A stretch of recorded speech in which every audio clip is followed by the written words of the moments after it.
తిరుపతి నేను క్యాంప్ కి వెళ్తున్నాను అన్నారు. ఈయన వెళ్ళిన ఒక 1 hour కి ఆమె డోర్ లాకేస్తుంది. నువ్వు చూసావా?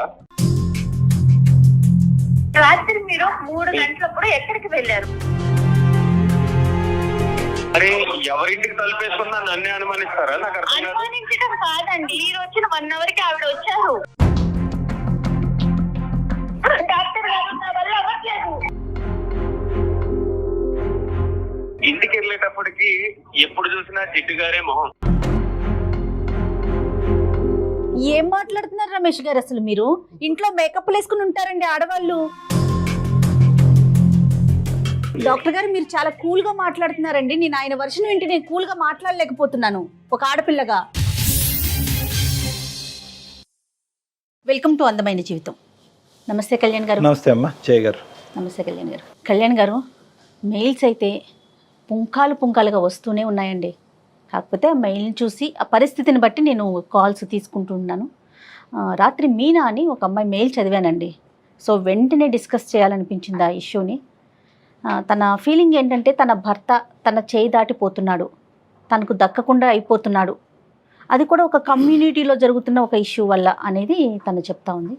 కమ్యూనిటీలో ఎదురుగా ఉండే ఒక ఫ్లాట్లో నుంచి జరుగుతోంది ఇంకొక ఆవిడ వలన. తిని చెప్పేదాన్ని బట్టి ఆ మెయిల్ని బట్టి చూస్తా అంటే ఒకసారి మాట్లాడాలనిపించింది కళ్యాణ్ గారు. చాలా కామన్ సబ్జెక్ట్ అయిపోయిందమ్మా. అవునవునవును. అయితే అంతకన్నా ముందు ప్రేక్షకులకు ఒక మాట చెప్పాలనుకుంటున్నాము. మీకోసం మీతో మాట్లాడాలనుకునేవారు అడుగుతూ ఉన్నారు. వాళ్ళ నెంబర్ మనం ఇచ్చేస్తున్నాము, బట్ మళ్ళీ కూడా అడుగుతూ ఉన్నారు. ఒకసారి డాక్టర్ గారితో ఎవరు మాట్లాడాలనుకున్నా కూడా ఎపిసోడ్లోనే ఒక స్ట్రిప్ వస్తుంది, డాక్టర్ గారి నెంబర్ వస్తుంది. డెఫినెట్గా కాల్ చేయండి, అపాయింట్మెంట్ తీసుకోండి, మాట్లాడండి. అండ్ అట్లాగే సుమన్ టీవీ లైఫ్ని సబ్స్క్రైబ్ చేసుకోండి. రైట్, అమ్మాయికి ఫోన్ చేయనండి. తప్పకుండా.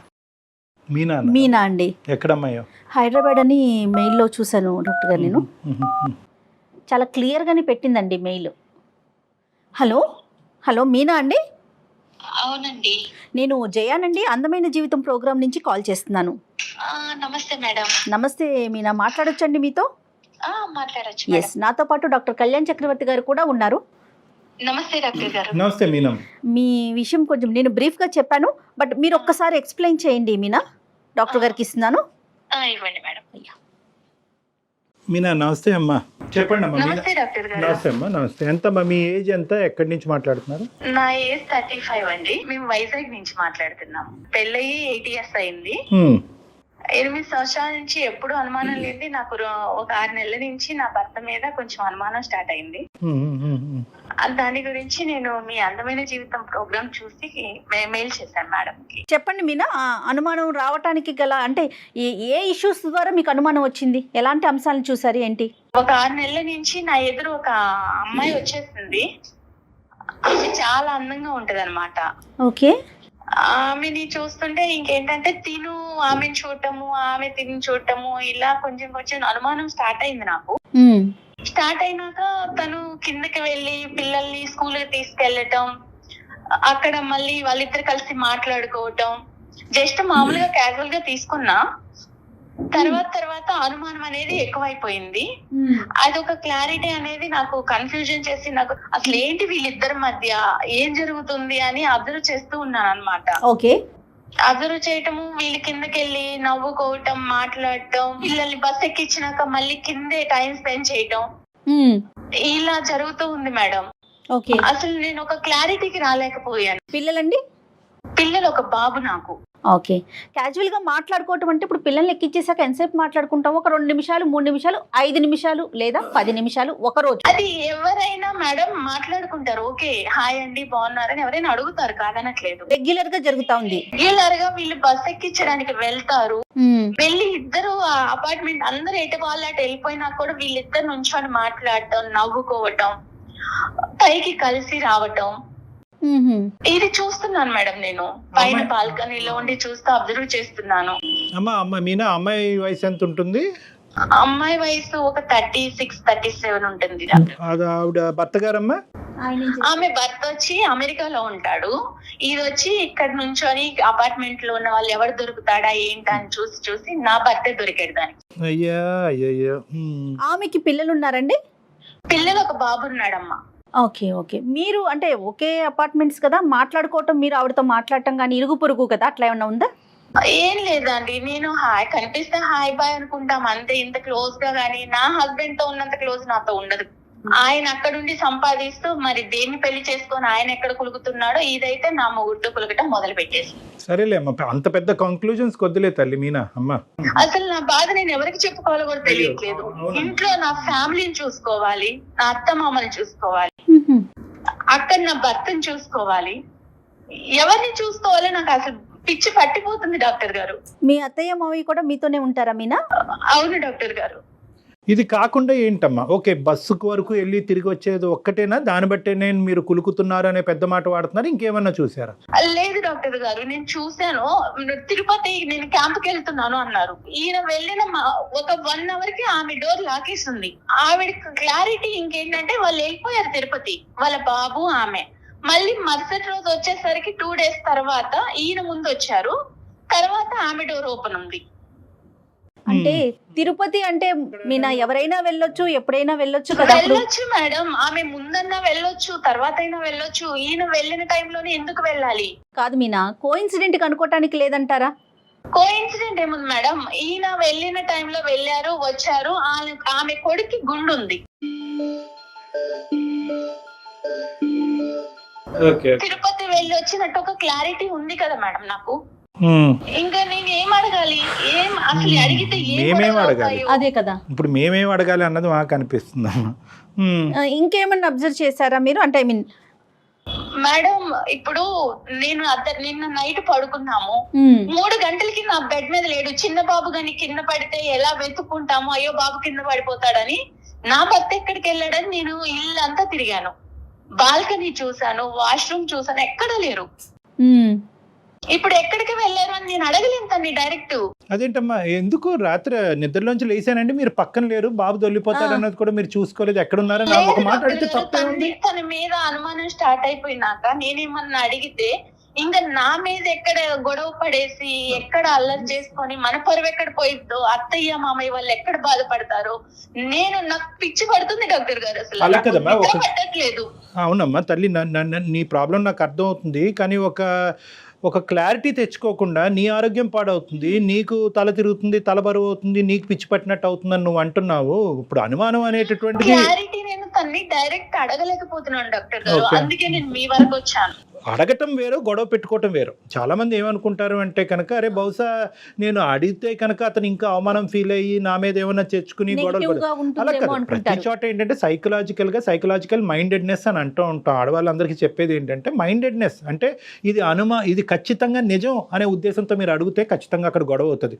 కాదు ఇలా జరిగి ఉండొచ్చేమో, నా భర్త ఇలా తప్పు చేసి ఉండడు, నా కళ్ళే తప్పు చూస్తున్నాయి అనేటటువంటి ఆలోచనతో అడిగితే కనుక అడిగేటటువంటి విధానం, పద్ధతి, శైలి కూడా డిఫరెంట్గా ఉంటుంది. మీ భర్త గురించి అందరికంటే వాళ్ళ తల్లిదండ్రుల తర్వాత బాగా ఎరిగినటువంటి వ్యక్తి ఎవరన్నా ఉన్నారు అంటే కనుక మీ మనసే. అవును కదా, 8 years ప్రయాణంలో ఇంతకు ముందు ఎప్పుడనే మీ భర్త గురించి ఇటువంటి సంఘటనలు, సందర్భాలు జరిగినాయా? జరగలేదు. ఎప్పుడు అనుమానం పడేటటువంటి భార్య స్థానంలో మీరు ఉన్నారా? కాదు. మరి అలాంటప్పుడు ఈ ఒక్కసారి మీకు ఇలా అనిపించిందండి, నా కళ్ళు తప్పు చూసినాయా, నా చెవులు తప్పు విన్నాయా అనేటటువంటిది మీరు తప్పుగా ఆలోచించారు అనే విధంగా అడిగితే కనుక ఏ గొడవ ఉండదు. అంటే మీరు చేయలేకపోతున్నారు, మాకు ఫోన్ చేశారు, అది వేరే విషయం. మీ తరపున మేము మీతో మాట్లాడటానికి రెడీగానే ఉన్నాం. కానీ సహజంగా ఎవరైనా ఆడవాళ్ళు ఉంటే కనుక ప్రతి సందర్భంలో సుమన్ టీవీ లాంటి ఒక ప్లాట్ఫామ్ దొరుకుతుంది, వాళ్ళ ద్వారా అడిగిద్దాము, వాళ్ళ ద్వారా తెలుసుకుందాం అనేది కాకుండానే అడిగేటటువంటి శైలి, విధానం ప్రేమపూరితంతో నిండి ఉంటే కనుక అది తప్పుగా భావించే అవకాశం లేదు అని నా భావం. అది ఈ మధ్య ఏమన్నా అడిగితే విసుక్కుంటున్నాడు, ప్రతి చిన్న విషయానికి చిరాకు పడుతున్నాడు, నాకు పిచ్చి పడుతుంది, ఏడుపు వస్తుంది, ఏం చేయాలో తెలియట్లేదు. ఒకటైతే నిజం కదా తల్లి, అంటే ఖచ్చితంగా ఒక ట్రాన్సిషన్, ఒక చేంజ్ అయితే మీ భర్తలో మీకు కనిపించింది, వచ్చింది, ఖచ్చితంగా వచ్చింది. నాకైతే తనని అడగాలని ఉంది డాక్టర్ గారు, నా తల బద్దలైపోతుంది అసలు. నాకు అసలు తన్ని అడిగితే ఎక్కడ ఇష్యూస్ అయ్యి ఎక్కడ గొడవలు అవుతాయో, నేను ఇంత ప్రేమించాను తిన్ని. బహుశా ఇది అబద్ధమే అవ్వాలని మీ అందరం కోరుకుంటున్నాం. మీ అత్తమామలకి ఏమైనా తెలుసమ్మా? తెలీదు డాక్టర్, నేను ఎవరికి చెప్పలేదు. మన ఇంట్లో లేకుండా, బాల్కనీలో లేకుండా, నువ్వు కిచెన్ లో లేకుండా ఎక్కడికి వెళ్ళావు అని ఒక్క మాట అడగలేక నాలో నేను సతమతం అయిపోయి నాకు అసలు ఎవరికి చెప్పాలో తెలియట్లేదు. నేను ఎంత బాధపడుతున్నానంటే డాక్టర్ గారు, నాకు ఏ పని చేయాలనిపించట్లేదు. ఇప్పుడు నువ్వు ఓకే కదమ్మా, అంటే మా ద్వారా నువ్వు క్లారిటీ తీసుకోవటం అనేది రేపొద్దున మీ ఇద్దరి మధ్య, అంటే మేము యూజువల్గా చాలా సెన్సిటివ్గా మాట్లాడతాం ఇలాంటి ఇష్యూస్, నాకు ఉండేటటువంటి ఎక్స్పీరియన్స్తో కొద్దిగా బ్యాలెన్స్డ్గానే మాట్లాడతాం. బట్ యు ఆర్ 110% కాన్ఫిడెంట్ కదమ్మా మేము ఈ ప్లాట్ఫామ్ ఆ విధంగా వాడుకోవచ్చు అని? వాడుకోవచ్చు డాక్టర్ గారు. Okay okay. తర్వాత ఇంకో లాస్ట్ క్వశ్చన్ అమ్మా, ఇది కొద్దిగా sensitive and private issue. Physical intimacy ఎలా ఉందమ్మా మీ ఇద్దరి మధ్యన? అది తగ్గిందా? తగ్గిందండి. తను ఇప్పుడు ఇదివరకు ఉన్నంత ప్రేమ లేదు నాకు. మరి ఒకసారి మాట్లాడదామా మీనా? నిజాల్లాగే అనిపిస్తుందమ్మా, కానీ అబద్ధాలు అవ్వాలి అని కోరుకుంటున్నాను. ఒకసారి కలుపుదామమ్మా. లైన్ కలుపుతారండి మీరు ఆయనతో? కలుపుతాను డాక్టర్. కాన్ఫిడెన్స్ లోకి తీసుకుంటారు. మీరు మాట్లాడే వ్యక్తి మీ కాల్ ని హోల్డ్ లో పెట్టారు. ఆయన్ని కనెక్ట్ అయితే రీజన్స్ చాలా తక్కువ అనిపిస్తున్నాయి కళ్యాణ్ గారు నాకైతే. జస్ట్ కింద మాట్లాడుకోవటం సరే, నైట్ మిస్ అవటం అనేది మీరు నిజంగా ఆలోచించాలి. హలో హలో, ఏమండి చెప్పు. ఆఫీస్ లో ఉన్నారా? చెప్పు. నేను మిమ్మల్ని ఒకటి అడగాలనుకుంటున్నానండి. అదేదో ఇంటికి వచ్చాక అడగచ్చుగా.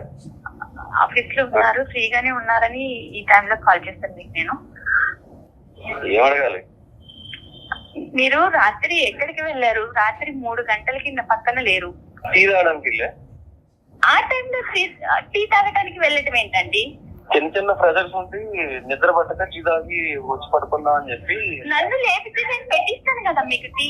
అరే అలా కాదమ్మా, నువ్వు రోజంతా పని చేసి అలిసిపోయి ఉంటున్నావు, మళ్ళీ నీకు రాత్రి లేపి టీ పెట్టమని అనడం లేదు. నేను ఇంట్లో టీ పెట్టుకుంటే మళ్ళీ నీకు ఏదైనా డిస్టర్బెన్స్ అవి నీ నిద్ర పోవడంతని చెప్పలేదు. కూర్చోబెట్టుకొని నన్ను కాలి కింద వేసి తొక్కారండి మీనా. అమ్మ మీనా, నువ్వు ఫస్ట్ ఇలాగా ఒకటి మీనా అమ్మ, ఈరోజు అమ్మ సారీ అండి మీనా గారు భర్త గారు, మీ పేరు? హలో మీనా గారు, మీరు ఒక మాట చెప్పాలి కదా ఆయనకి, మేము లైన్ లో ఉన్నామనేసి ఒక మాట చెప్పండి మీ హస్బెండ్ తోను. నేను మిమ్మల్ని డైరెక్ట్ ఏమీ అడగలేక నేను డాక్టర్ ద్వారా వెళ్ళాను ఇప్పుడు అడగటానికి. చెప్పాలి కదా తల్లి నువ్వు. అంటే మన సంసారాన్ని అందరికీ తెలిసేలా చేస్తావా? అయ్యో అలా భావించొద్దండి మేడం. వింటున్నారా ఎలా మాట్లాడారు? అది కాదు కదమ్మా మీనా. మీనా ఇది చాలా సెన్సిటివ్ ఇష్యూ మీనా. మనం మన తరపున అతన్ని సర్ప్రైజ్ చేసాం ఇక్కడ, కాబట్టి ఫస్ట్ మా తరపున ఆవిడ తరపున మా అపాలజీస్ అండి.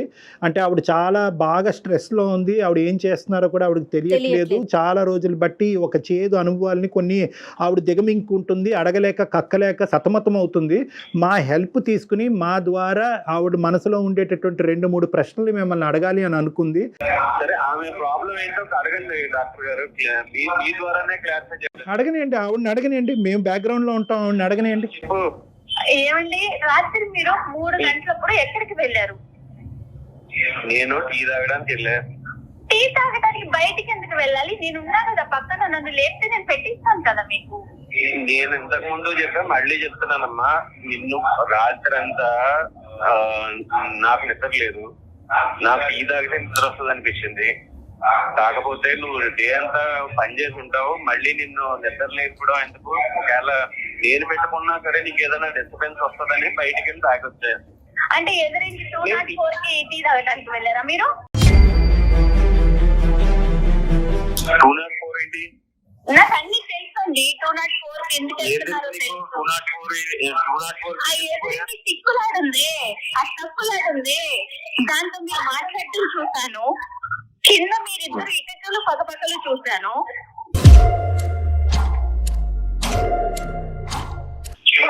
మేమిద్దరం ఏకైకలు పక్కపక్కలు ఇప్పుడు పిల్లల్ని స్కూల్ కి డ్రాప్ చేయడానికి వెళ్ళినాక 15 నిమిషాలకి పైకి వస్తున్నారు మీరు. మొత్తం అడిగేస్తున్నారు.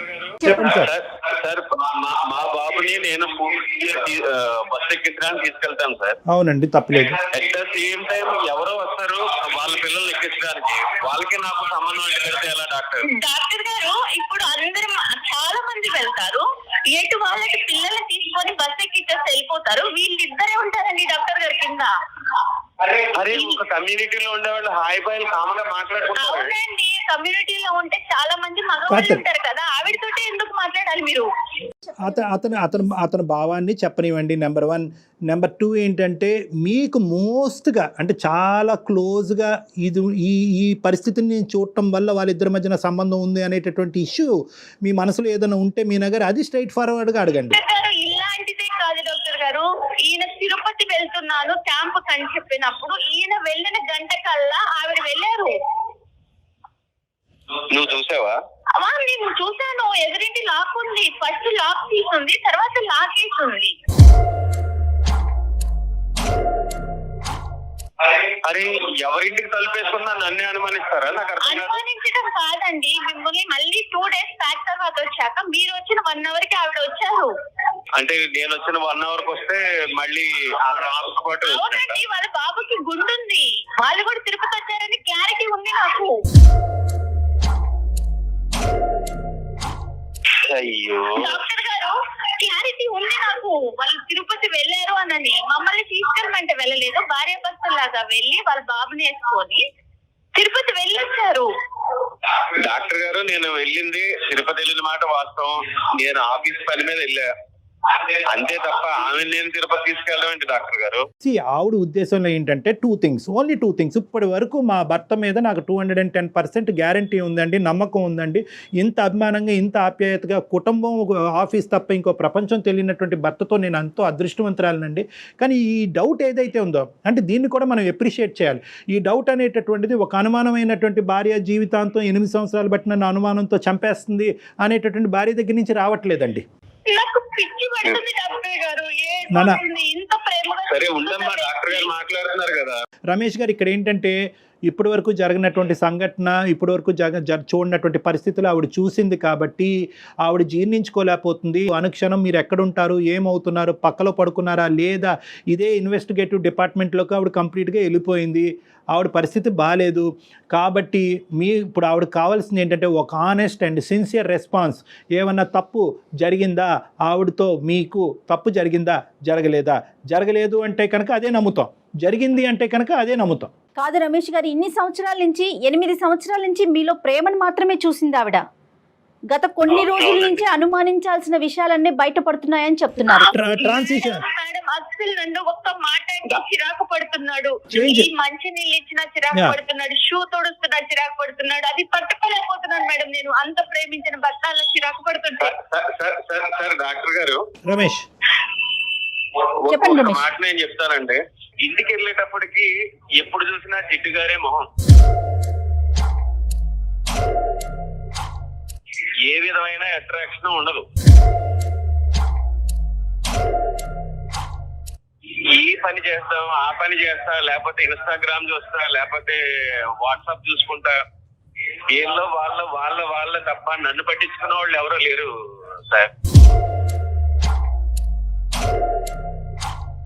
మనం రోడ్డు మీద మనల్ని ఇంట్లో పట్టించుకున్నప్పుడు బయట కొంతమంది విధాలుగా అట్రాక్ట్ చేస్తూ ఉంటారు. అట్రాక్ట్ చేసేటప్పుడు మనం మగవాళ్ళం కాబట్టి అట్రాక్ట్ అవుతూ ఉంటాం. అవ్వకుండా చూసుకోవాల్సిన బాధ్యత ఇంట్లో భార్యదే కదా సార్.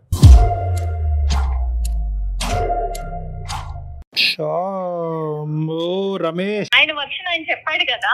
ఉండమ్మా మీనా, ఒక్క నిమిషం నీ వర్జన్ చెప్ది గానీ. ఏం మాట్లాడుతున్నారు రమేష్ గారు, అసలు మీరు ఇంట్లో మేకప్ వేసుకుని ఉంటారండి ఆడవాళ్ళు. సడన్ గా 8 సంవత్సరాల తర్వాత ఒక భార్య జిడ్డు మొహంతో కనిపిస్తుంది అనే ఫీలింగ్ మీకు వచ్చింది అంటే రమేష్, ఖచ్చితంగా ఇక్కడ జిడ్డు మొహం కంటే అక్కడ ఏదైనా అట్రాక్షన్ ఎక్కువైందా అన్నది మనం ఆలోచించుకోవాలి. ఒక్కసారి మీరు ఆలోచించండి రమేష్, మీరు ఏం మాట్లాడుతున్నారు. మీరు ఫస్ట్ ఆఫ్ ఆల్ ఏంటంటే అక్కడ ఒక అట్రాక్షన్ కనిపించిన తర్వాత ఇక్కడ డిస్ట్రాక్షన్ మొదలైందా, లేదంటే ఇక్కడ ఈ డిస్ట్రాక్షన్ మొదలైన తర్వాత అక్కడ అట్రాక్షన్, ఏదైనా తప్పేలేండి, ముందేంటి వెనకట్లే కానీ రెండు తప్పులే. డాక్టర్ గారు మీరు చాలా కూల్ గా మాట్లాడుతున్నారండి. నేను ఆయన వర్షన్ వింటే నేను కూల్ గా మాట్లాడలేకపోతున్నాను ఒక ఆడపిల్లగా. పెళ్ళైన కొత్తలో మొహం బాగుంది, ఇప్పుడు పిల్లలు అత్త మామ అందరినీ చూసుకుంటా నీకు పెళ్ళైనప్పటి నుంచి నువ్వు అలాగా ఉన్నావు. నాకు ఇంతకుముందు ఆపర్చునిటీ లేదు.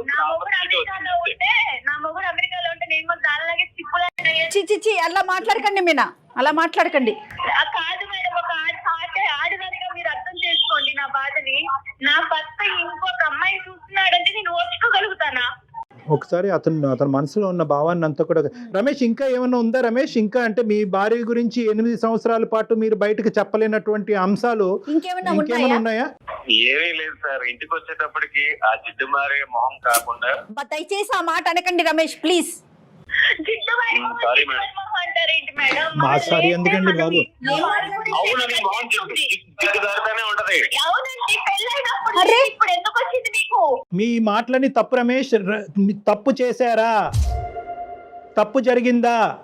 డాక్టర్ గారు నా వల్ల అవ్వట్లేదు. మీనా సారీ అమ్మా, అది తప్పు అయితే జరిగింది డాక్టర్ గారు. చూడండి డాక్టర్ గారు ఎలా చెప్పుకొని ఒప్పుకున్నాడు. దాని క్లారిటీ అదే చెప్తున్నాను మీకు. తప్పు జరిగింది అనేటటువంటిది సమర్థించుకుంటున్నారా రమేష్? పశ్చాత్తాపం పొందుతున్నారా ఇప్పటికైనా రమేష్? పశ్చాత్తాపమే పొందుతున్నానంట. ఆ అమ్మాయి గుండె పగిలి చచ్చిపోద్దయ్యా. ఆ అమ్మాయిని ఒక పనికిరాని వస్తువులాగా ఇన్ని రోజులు ఆ అమ్మాయిని ఒక టిష్యూ పేపర్ లాగా వాడుకుని ఇప్పుడు సడన్గా టిష్యూ పేపర్కి జిడ్డు పట్టింది కాబట్టి పక్కన పడేస్తున్నాను అనేటటువంటి మాట మాట్లాడుతూ నీకంటే బయట వేరే అట్రాక్షన్ దొరికింది కాబట్టి ఆ అమ్మాయితో నేను కులుకుతున్నాను. సారీ, నేను ఈ మాటలు ఎప్పుడు వాడలేదు. కానీ ఈ విధమైనటువంటి ఆ అంశాన్ని సుమన్ టీవీ ద్వారా మేము ఈ బ్రేకింగ్ న్యూస్ ఆ అమ్మాయికి అందించడం అనేది మేము చాలా బాధపడుతున్నాం రమేష్. రమేష్ గారు వేరే రకంగా భావించొద్దు, అసహ్యంగా అనిపిస్తోందండి వినటానికే. డాక్టర్ గారు నేను ఒక్కటే అడుగుతా డాక్టర్ గారు, తను ఇంకా ఫైనల్ గా ఒక్కటే అడగాలనుకుంటున్నాను. చెప్పు నాన్న. చెప్పు. ఏ రోజన్నా నేను మీకు ఏ విషయంలో అయినా తక్కువ చేశానా? లేదు. మరి ఎందుకు జిడ్డు మొహం వచ్చింది? ఈ 8 years లో మీకోసమే కదండి నేను. ఒకటి రమేష్ ఇది చాలా ఇరిటేటింగ్గా ఉంది. ఏమండి మీ భార్యని ఏమండి మీ ఇన్షర్ట్ బాగా చేసుకోండి, చొక్కా ఇస్త్రీ చేసుకోండి అని చెప్పేటటువంటి ధైర్యం ఆవిడకున్నప్పుడు నువ్వు నీట్గా తయారవు అని అడగటాన్ని అనే హక్కు మీకు లేదా? ఏకంగా అక్రమ సంబంధాలు పెట్టేసుకోవటమేనండి జిడ్డు మొహాలు కనిపిస్తున్నాయి కాబట్టి. ఇంతేనా జీవితం అంటే? ఇంతేనా బంధం అంటేనే? ఇంతేనా పెళ్ళి అంటే? మారదు డాక్టర్ గారు. సార్ ఎలా చెప్తారండి మీరు మారినారని? మీరు చెప్పి చూసారా? ఏ రోజున నాకు చెప్పారా? మీరు చెప్పేది ఏంటండి? చెప్తే రెడీ అవుతా అమ్మాయి? చెప్తే మీకు కావాల్సినటువంటి విధంగా ఉండదా? ఇంత కష్టాన్ని కొని తెచ్చుకుంటుందా? పెళ్ళైనప్పుడు ఎలా ఉన్నారో, ఒక 8 ఏళ్ళు సంసారం చేసి ఒక పిల్లకి ఒక పిల్లోడికి తల్లి అయిన తర్వాత కూడా అలానే ఉంటారండి ఆడవాళ్ళు. ఇక్కడ ఎలా ఉంటాము డాక్టర్ గారు? అత్త మామలకి సేవ చేసుకోవాలి. పెద్ద అత్తయ్య. అమ్మాయి సామాన్య గృహిణి, ఎలా ఉంటారండి? నేను ఏటో చూసుకుంటాను. అమ్మ ఇలాంటి సంఘర్షణలు జీవితంలో చాలా కామన్. బ్యాడ్ లక్, ఇది బ్యాడ్ లక్ కాదనట్లేదు. కానీ ఈ రోజు నుంచి అయినా కూడా రమేష్లో ఏమైనా మార్పు వచ్చిందా, కనువిప్పు కలిగిందా అనేటటువంటి అంశం అతను తెలుసుకోగలిగితే కనుక ఏ ప్రాబ్లము లేదమ్మా. కాదు నేను చేసినటువంటిది తప్పు కాదు, దీన్ని వెనక అనేటటువంటి తన తప్పుని సమర్థించుకునేటటువంటి తత్వం అతనికి ఉంటే కనుక బహుశా జీవితంలో చాలా కష్టాలు వచ్చే అవకాశం ఉన్నాయి. నేను తప్పు చేశాననే పశ్చాత్తాపం ఉంది. రైట్. మరి జిడ్డు మొహం ఇవి నీట్గా తయారవలేదు, ఇవన్నీ ఎందుకు వచ్చినాయండి? అంత చక్కగా చేసి ఇంతవరకు మీకు తన జీవితాన్ని త్యాగం చేసేటటువంటి ఒక ఆడదాని గురించి అసలు మీకు నోరు ఎలా వచ్చింది అలా మాట్లాడటం గురించి? నేను తప్పు చేశాను కదా డాక్టర్ గారు, నేను ఇలా ఉంది నా అందాన్ని కూడా నేను మర్చిపోయాను. నేను తప్పు చేశాననేటటువంటి భావంతో బాధపడి ఒక డిఫెన్స్ మెకానిజం ఉపయోగిస్తున్నాడు. ఏంటంటే నేను తప్పు చేశాను కదా, ఆ తప్పుకి ఇదిగో నువ్వే కారణం అని చూపెట్టేటటువంటి ప్రయత్నం చేస్తున్నాడు. కానీ అతనిలో ఒక మంచితనం ఉంది, మార్పు వచ్చేదానికి అవకాశం ఉంది. అతను కేవలం నీ సైడ్ ఏదో చూపెట్టాలి కాబట్టి, అతను తప్పుని సమర్థించుకోవాలి కాబట్టి మాట్లాడేటటువంటి మాటలే. నువ్వు చేసినటువంటి ఇప్పుడు వరకు నువ్వు చేసినటువంటి ఏ కార్యక్రమం కదా మీ అత్తగారికి కానీ మీ భర్తకు కానీ అందరూ సమర్థిస్తారు. మీ భర్త గారికి కూడా బాగా తెలుస్తుంది, రమేష్ కూడా బాగా తెలుస్తుంది. ఫైనల్గా మీరేం చెప్తారు చెప్పండి, మీ ఒపీనియన్ చెప్పండి. మీరు ఏం చేయదలుచుకున్నారు? ఆ అమ్మాయి కాన్ఫిడెన్స్ ఇవ్వండి, ఒక నమ్మకం ఇవ్వండి. ఇక మీదట ఇలాంటి తప్పు అయితే జరగదు. నేను నీకు మాట ఇస్తున్నా, ఇప్పుడున్న మన ఫ్లాట్ సేల్ చేసి వేరే ప్లేస్ కి మనం షిఫ్ట్ అయిపోదాం. మన సొంత ఫ్లాట్ వదులుకొని మనం ఎందుకు వెళ్ళాలి చెప్పండి ఒక్కటి. నో రమేష్, ఇక్కడ ఏంటంటే ఒకటి నిజంగా ఫ్లాట్ మారేటటువంటి అవకాశం ఉంటే కనుక ఖచ్చితంగా that is a good solution for the problem. తను ఏం చెప్పాలనుకుంటున్నారు నాకు తన నోటి వెంట వినాలని నేను మీకు ఫోన్ చేశాను. అదే చెప్పారు మీనా, రమేష్ గారు అదే చెప్తున్నారు మీనా. రమేష్ గారు నాకంటే మించినటువంటి సొల్యూషన్ చెప్పారు. అంటే ఎవరు చెప్పరు, సొంత ఫ్లాట్ అమ్మేసుకుని వేరే దానికి వెళ్ళిపోదాం అని అన్నారు. డాక్టర్ గారు నేను తన్నేదో బాధ పెట్టాలని నేను అడగాలని కాదు. నాకు ఒక క్లారిటీ, నా మనసు తను నేను ఎంత ఇష్టపడుతున్నానో నాకు తెలుసు, తనకి తెలుసు. అది అర్థమవుతోంది మీనా, అర్థమవుతోంది. కానీ అతను ఇప్పుడు ఇచ్చినటువంటి ప్రామిసెస్లో ఒక సిన్సియారిటీ కనిపిస్తుంది. తప్పు ఒప్పుకున్నాడు, అతను సిన్సియర్గా అతను అపాలజీ అడిగాడు కాబట్టి క్షమించేటటువంటి ధోరణిలోకి నువ్వు రావాలి. నమ్మకంగా మళ్ళీ మీరు ఇద్దరు కూడా హ్యాపీగా ముందుకు ప్రయాణం కొనసాగించాలమ్మా. సరే డాక్టర్ గారు. ఓకేనా? All the best Meena. అతను అడిగాడని కాదు కానీ నీ గురించి కూడా నువ్వు చూసుకో అమ్మా. Okay, compulsory. All the best, good luck అమ్మా. God bless both of you. Ramesh, thank you. All the best and thank you for talking to us. Madam. Okay అమ్మా, ఓకే మైనా, బాయ్. ఈ అమ్మాయి యొక్క ఫ్లెక్సిబిలిటీని మనం ఎప్రిషియేట్ చేయాలమ్మా.